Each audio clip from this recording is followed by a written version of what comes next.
नमस्कार, welcome to ex serviceman India YouTube channel. तो आज इस वीडियो में हम बताएंगे आप कैसे स्टाफ सिलेक्शन कमीशन का जो जॉब्स है, मेनली जो कंबाइंड ग्रेजुएट लेवल एग्जामिनेशन, जहां पे सबसे ज्यादा वैकेंसीज एक सर्विसमैन के लिए रिजर्व्ड होता है, वो जॉब आपको कैसे मिलेगा। How will you get a job through staff selection commission.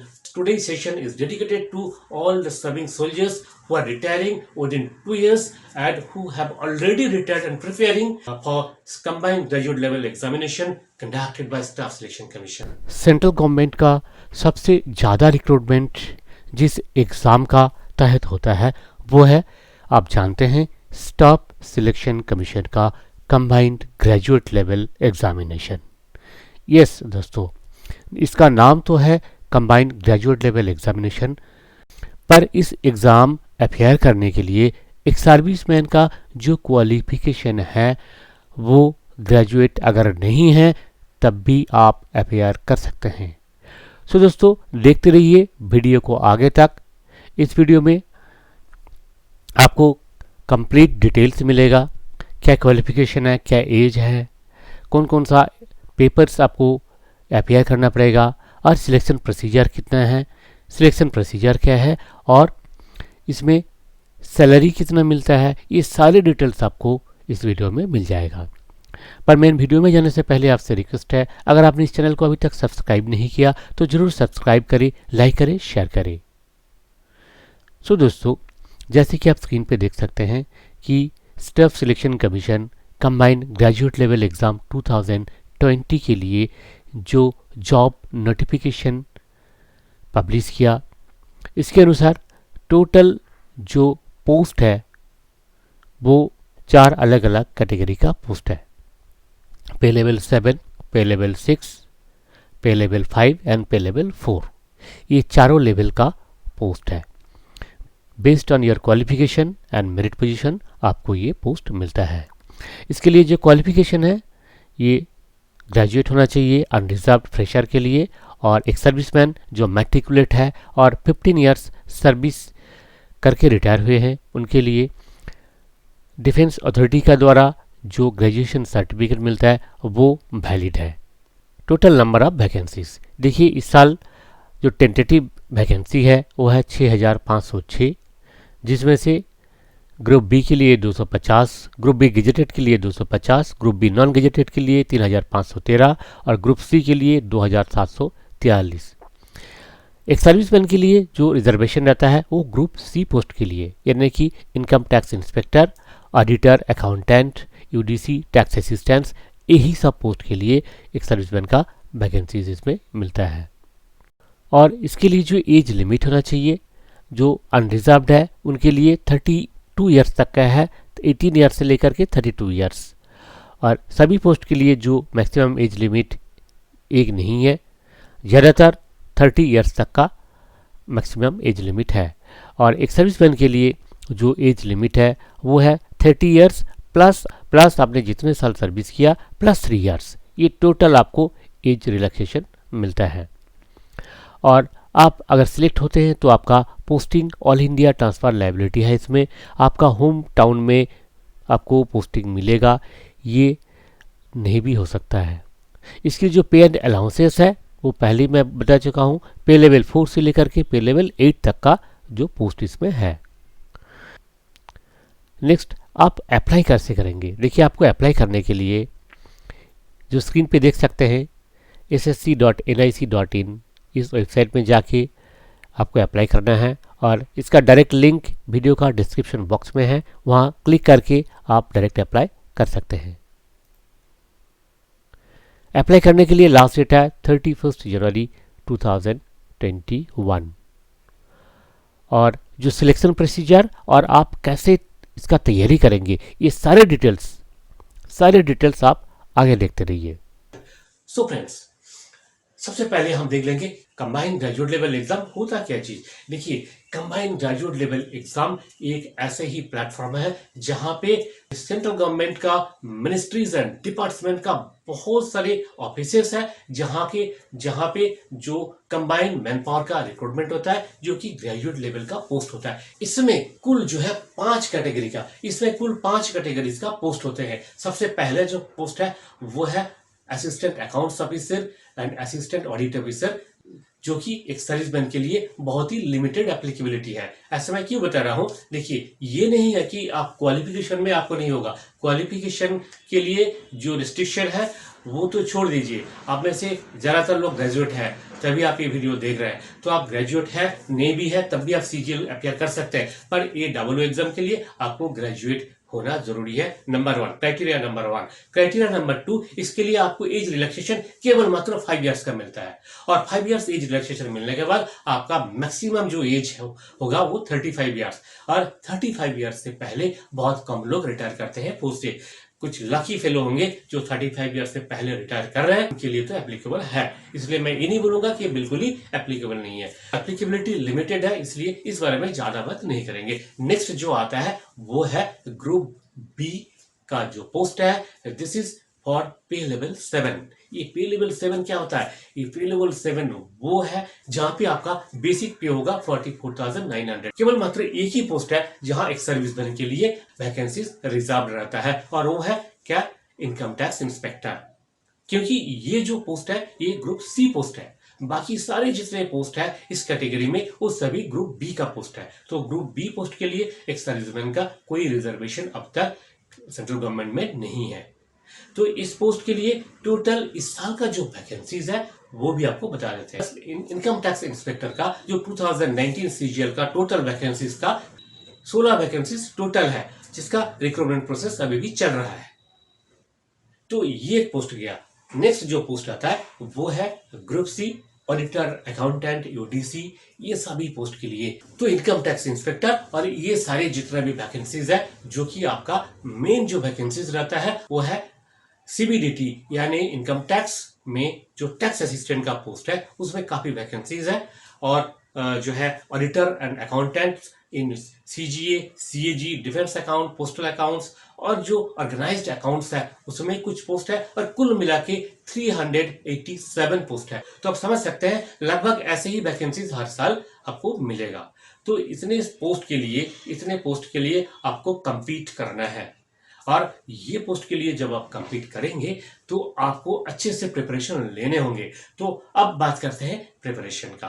जब बात प्रिपरेशन की आती है तो सबसे पहले आपका दिमाग में आता है कि भाई साहब मैं तो फौज में 20 साल सर्विस किया, दिमाग तो पूरा जंग पर गया होगा, अब क्या करेंगे, अब तो पढ़ाई होगी नहीं। बट साहब मैं आपको बता रहा हूं आपका ये जो कंसेप्ट है ये बिल्कुल गलत कंसेप्ट है। आपका ब्रेन अभी सोया हुआ है, उसको जगाना पड़ेगा। ठीक है, सिंपली आपका जो स्लीपिंग ब्रेन है उसको थोड़ा सा जगाना पड़ेगा। तो इसके लिए आपको क्या करना है? सबसे पहले तो आपको कहीं ना कहीं तो शुरुआत तो करनी होगी। कैसे आप शुरुआत करेंगे, ये बहुत बड़ी बात होती है। देखिए, आप ठान लिया कि आपको एक गवर्नमेंट जॉब करना है। अगर गवर्नमेंट जॉब आपको चाहिए तो आपको पढ़ना तो पड़ेगा ही, कंपटीशन आपको फेस करना ही पड़ेगा, और कंपटीशन क्रैक करने के लिए आपको पढ़ना पड़ेगा। इसका कोई विकल्प नहीं है, कोई विकल्प नहीं है। अच्छे जॉब चाहिए, परमानेंट जॉब चाहिए, गवर्नमेंट जॉब चाहिए तो आपको कंपटीशन फेस करना पड़ेगा। और आपका कंपटीशन उन लोगों से नहीं है जो कल कॉलेज पास आउट होके आ रहा है। आपका कंपटीशन सिर्फ आप ही का जैसे एक और फौजी भाइयों से है, क्योंकि आपके लिए वैकेंसीज लिमिटेड है और उसी वैकेंसीज में ही आपका रिक्रूटमेंट होगा। तो आप देखते हैं कि कैसे आप शुरुआत करेंगे इस प्रिपरेशन का। सबसे पहले आपको जानना होगा कि एसएससी सीजीएल में कौन कौन सा सब्जेक्ट है, क्या पूछा जाता है। देखिए, एसएससी सीजीएल में सिंपल सा है कि इसका टोटल 4 स्टेज होते हैं। ये 4 स्टेज क्या है? सबसे पहले जो है प्रिलिमिनरी एग्जाम्स होता है, जो कि ऑब्जेक्टिव मल्टीपल चॉइस टाइप का क्वेश्चन होंगे। एक क्वेश्चन होगा जिसका 4 जवाब इसमें लिखा रहेगा, और 4 में से एक को आपको चूज करना पड़ेगा। क्वेश्चन कैसे होते हैं? 4 अलग अलग सब्जेक्ट में क्वेश्चन होते हैं। सबसे पहला जो है वो है आपका जो general intelligence and reasoning ability.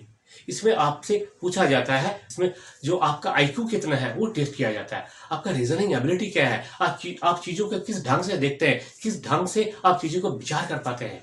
इसके लिए एक एक्सरसाइजमैन को बहुत ही कम एफर्ट लगाना पड़ता है, क्योंकि आपका जो ब्रेन है मैच्योर्ड ब्रेन है, और आप इस सब्जेक्ट को अगर 2 दिन सिर्फ और सिर्फ 2 दिन अगर थोड़ा सा प्रैक्टिस कर लेंगे तो आप तो मास्टर बन सकते हैं इसमें। यस, मैं बता रहा हूं 2 दिन में आप मास्टर बन सकते हैं इस रीजनिंग का जो सब्जेक्ट है इसमें। नेक्स्ट जो सब्जेक्ट है वो है आपका जनरल अवेयरनेस।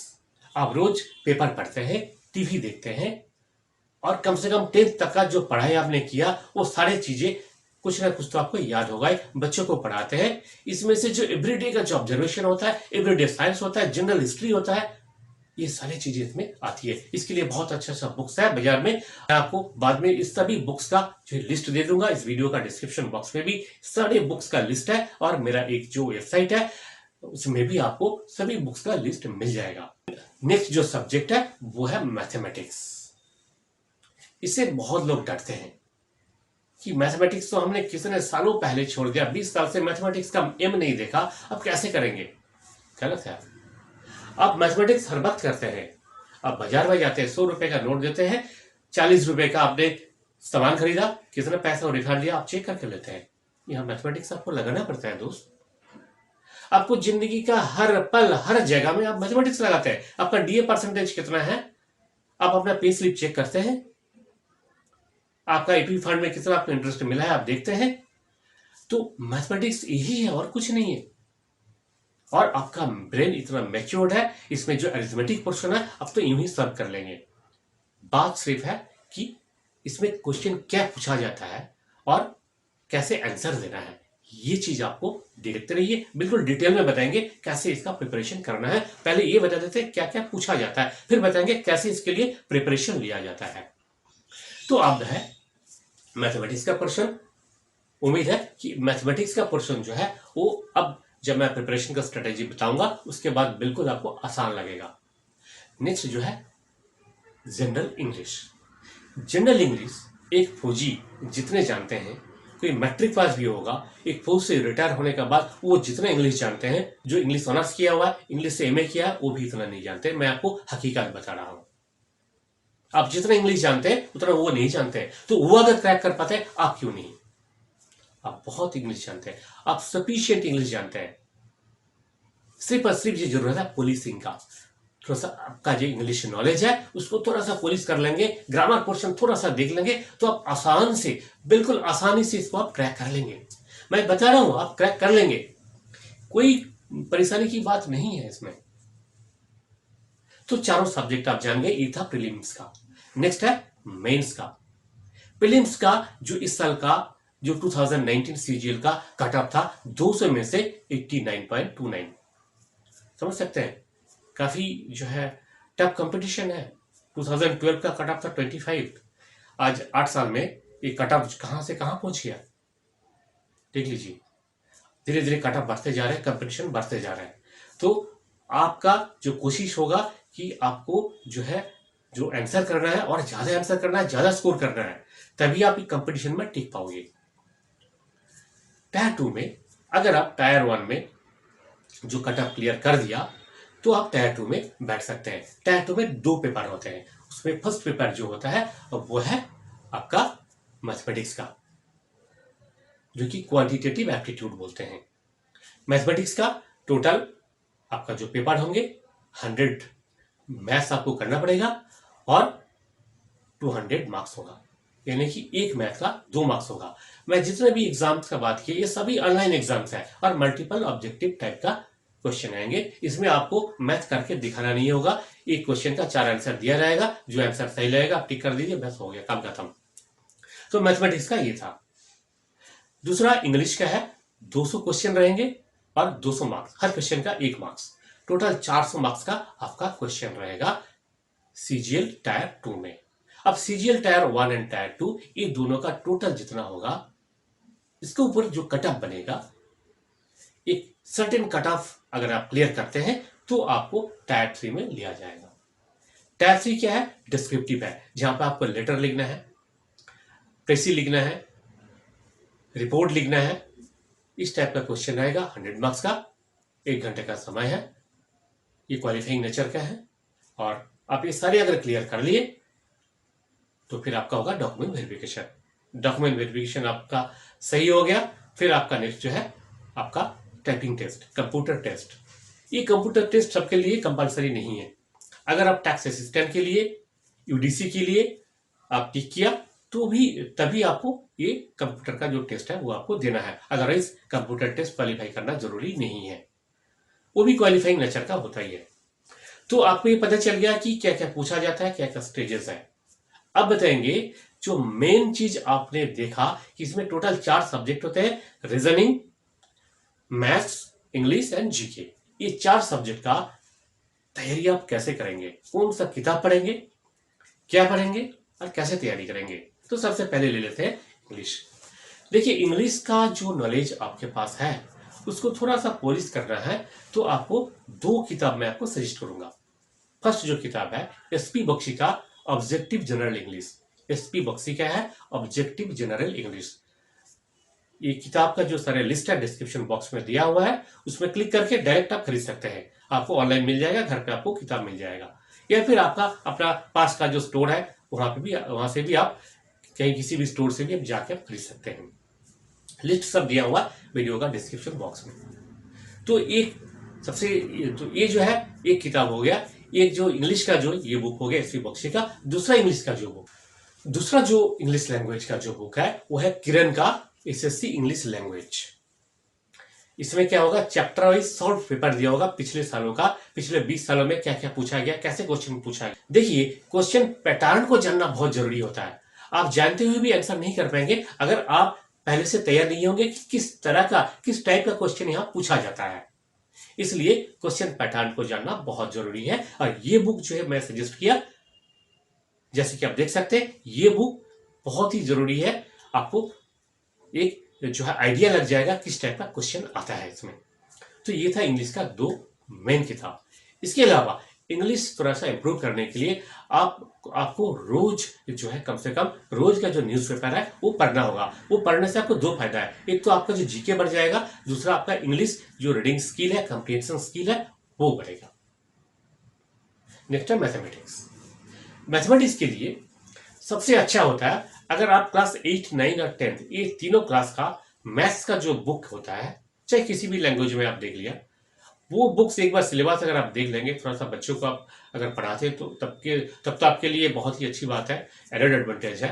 नहीं भी होगा तब भी वो बुक्स थोड़ा सा देख लेंगे तो ये आपके लिए बिल्कुल आसान हो जाएगा। इसके अलावा मार्केट में बहुत अच्छे मैं 3 जो किताब मैं सजेस्ट करूंगा, बहुत अच्छा किताब है मैथ्स के लिए। ये किताबें अगर आप पढ़ लिए, थोड़ा सा प्रैक्टिस कर लिया दिन में 1-2 घंटा, तो आराम से आपका मैथ्स का पेपर निकल जाएगा। सबसे पहले जो बुक है वो है आर.एस. अग्रवाल का क्वांटिटेटिव एप्टीट्यूड।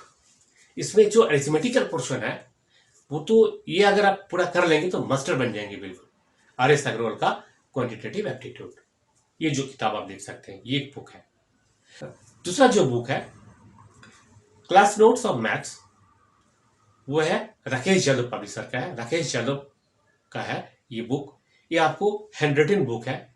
इसमें मैथ्स का जो शॉर्टकट तरीके हैं वो आपको दिया रहेगा, क्योंकि अब जो मल्टीपल ऑब्जेक्टिव टाइप के जो क्वेश्चन होते हैं उसमें टाइम आपको बहुत कम मिलते हैं। एक क्वेश्चन के आंसर आपको 20 सेकंड 30 सेकंड में करना है, तो आपको शॉर्टकट फॉर्मूला चाहिए। ये जो बुक देख रहे हैं इस बुक में आपको बिल्कुल शॉर्टकट फॉर्मूला दिया हुआ है, इसमें आप उस शॉर्टकट फॉर्मूला को सीख सकते हैं। और तीसरा बुक देखिए, तीसरा बुक ये जो है एसएससी का जो न्यू सिलेबस के अनुसार जो अलजेब्रा, ट्रिग्नोमेट्री, ज्योमेट्री, मेंसुरेशन, ये सभी चीज के लिए किरण पब्लिशर्स का बहुत अच्छा बुक है। ये जो पोर्शन है थोड़ा सा टफ लगता है in comparison with arithmetic portion, ये थोड़ा सा आपके लिए टफ लगेगा, इसलिए इसके लिए अलग से बुक मैं सजेस्ट करता हूं। किरण पब्लिशर्स का ये बुक है, ये बुक आप खरीद लीजिए, ये बहुत अच्छा बुक है। तो ये गया मैथ पोर्शन का। मैथ पोर्शन का ये सारी चीजें आपने कवर कर लिया, तो मैथ के लिए कोई चिंता की बात नहीं है। टायर 1 टायर 2 आपका आराम से क्लियर हो जाएगा। नेक्स्ट जो सब्जेक्ट है वो है आपका रीजनिंग। रीजनिंग के लिए 2 बुक मैं सजेस्ट करूंगा। ये एक बुक है कंपेरेटिव रीजनिंग, किरण पब्लिशर्स का है ये जो बुक है। इस बुक को आप देख सकते हैं, इसमें आपको किस टाइप का रीजनिंग का क्वेश्चन पूछा जाता है, वो आपको आइडिया लग जाएगा और प्रैक्टिस भी आप कर सकते हैं। दूसरा है राकेश जालोग का ये बुक है रीजनिंग का। इसमें रीजनिंग को कैसे सॉल्व करना है आसान तरीके, शॉर्टकट तरीके आपको मिल जाएगा। ये दोनों बुक अगर आप कर लेंगे तो रीजनिंग का आपको कोई प्रॉब्लम नहीं होगा। नेक्स्ट है आपका GK, general awareness. General awareness का 2 बुक मैं आपको सजेस्ट करूंगा। फर्स्ट जो बुक है जो जीके का महाभारत माना जाता है वह है लुसेंट जीके। ये बहुत ही पॉपुलर बुक है और बहुत ही इफेक्टिव बुक है। इस बुक को आपने शुरू से अंत तक अगर पढ़ लिया तो जीके में उम्मीद है कि आपको कोई प्रॉब्लम नहीं होगा। और इसी के साथ साथ जीके का जो पैटर्न किस टाइप का एसएससी क्वेश्चन पूछता है उसके लिए राकेश यादव का ये बुक, जनरल स्टडीज का ये बुक भी आप ले लीजिए ताकि आपको टोटल जो पैटर्न पता लग जाएगा। तो चारों सब्जेक्ट का ये बुक्स आपको पता लग गया होगा। ये सारे बुक्स अगर आपके पास है और डेली आप केवल मात्र 2 घंटे भी आप समय निकाल पाते हैं, 2 घंटे 30 मिनट्स आपको इंग्लिश करना है, 1 आवर मैथ करना है और आपको 15 मिनट आपको रीजनिंग करना है और 15 मिनट जीके, बस इतना बहुत है। इतना अगर आप पढ़ लिया, 2 घंटे पर डे अगर समय दे दिया तो आप अगर सर्विस कर रहे हैं तो आपको इतना टाइम तो मिल ही जाता है। 2 घंटा टाइम तो आप निकाल ही सकते हैं। मान लीजिए आपको टाइम नहीं है तो भी आपको निकलना पड़ेगा। अगर आपको सिविल में अच्छा जॉब करना है, सेट होना है, या फिर आप रिटायर हो चुके हैं तो आपके लिए तो टाइम ही टाइम है। दिन में 2 घंटे क्यों, दिन में आप 10 घंटे भी दे सकते हैं। आपके लिए तो और आसान है। 2 महीने में आप क्लियर कर सकते हैं एग्जाम।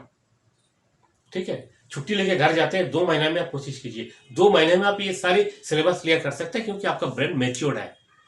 ठीक है, तो एसएससी सीजीएल क्रैक करना कोई मुश्किल बात नहीं है। ये जो किताबें मैंने आपको सजेस्ट किया, इसके साथ साथ एक बुक मैं आपको और सजेस्ट करूंगा, वो है किरण पब्लिशर्स का एक जो है फर्स्ट ईयर्स का एक क्वेश्चन बैंक है। ये बुक जो है आप देख सकते हैं। ये जो बुक है इसको सबसे पहले कलेक्ट कीजिए ताकि आपको ये पता लगेगा कि इसका सिलेबस क्या है, किस टाइप का क्वेश्चन पूछा जाता है। इसी के मुताबिक हो सकता है कि आपको कोई और बुक सूट करे, कोई और किताबें और कोई मटेरियल्स आपको मिल जाए। देखिए, मैं आपको ये सजेस्ट करूंगा, आप कभी भी कोचिंग में मत जाइए। कोचिंग में जाएंगे आपका टाइम वेस्ट होगा। कोचिंग आपके लिए नहीं है, कोचिंग उनके लिए है जो फ्रेशर कैंडिडेट है, जिनको जो है दीन दुनिया का पता नहीं है, गाइडेंस नहीं है, उनके लिए है। आप खुद सेल्फ मोटिवेटेड है, सेल्फ गाइडेड है, आपको कोई कोचिंग की जरूरत नहीं है। आपको जो जरूरत है थोड़ा सा डायरेक्शन का जरूरत है और थोड़ा सा मटेरियल्स की जरूरत है। आपके पास अगर सफिशिएंट मटेरियल्स है तो आप डायरेक्शन खुद ही ढूंढ लेंगे। पर कंपटीशन को बीट करने का एक ही रास्ता है, अपने आप को काबिल बनाओ। काबिल बनने के लिए, सक्षम बनने के लिए आपके अंदर जो चीज होना सबसे जरूरी है वो है आपका विल पावर। यस, आप करेंगे, आप कर पाएंगे, you can do it, you have the ability. इस चीज को आपको मानना होगा और ये चीज मुंह से नहीं, जब आप दिल से मानोगे, दिमाग से मानोगे कि आप में एबिलिटी है, तभी आप ये एग्जाम क्रैक कर पाएंगे, आपको मिल पाएगा आपका मनपसंद का गवर्नमेंट जॉब। तो उम्मीद है जो प्रिपरेशन का जो पहली सीढ़ी है वो आपको पता चल गया होगा। अब आप शुरू कर सकते हैं, प्रिपरेशन का गाड़ी आप चलने लगेगा आपको और आपको आपका डेस्टिनेशन दिखाई दे रहा होगा तो आप जरूर पहुंचेंगे। रुकना नहीं। हो सकता है कभी किसी वजह से आपको समय नहीं मिला पढ़ने के लिए, ठीक है, आज 1 घंटा समय नहीं मिला, नेक्स्ट दिन आप कर लीजिए, पर आप एक एम बना के रखिए कि ये जो टाइम फ्रेम है, इस टाइम फ्रेम के दौरान इस सब्जेक्ट का इतना पोर्शन मैं कवर कर लूंगा। आज कुछ कम हो सकता है, कल कुछ ज्यादा हो सकता है। ऐसे करके आपको ये बनाना पड़ेगा क्योंकि सक्सेस आपको होना है, आपको ही बनाना पड़ेगा आपका अपना स्ट्रेटेजी। दूसरे का स्ट्रेटेजी आप पे नहीं चलेगा। मैं कुछ बता दूंगा स्ट्रेटेजी, वो स्ट्रेटेजी आपके लिए बिल्कुल इफेक्टिव नहीं होगा। आप जब तक खुद नहीं स्ट्रेटेजी